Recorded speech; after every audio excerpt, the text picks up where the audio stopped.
داداش حالت خوبه؟ داداش با شپلقناز کات کردم.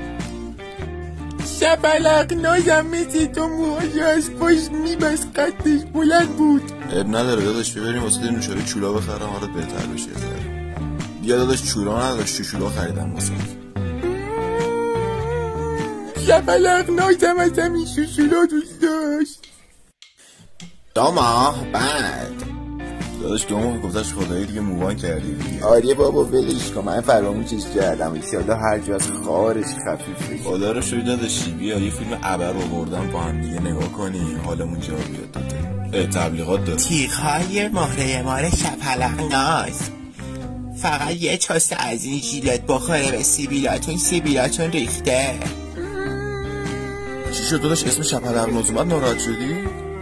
نه اونم مثل همین آقای تو تلویزیون انقدر سیبیله. داداش احیانا کوزکت نمیزد؟ از کجا فهمیدی؟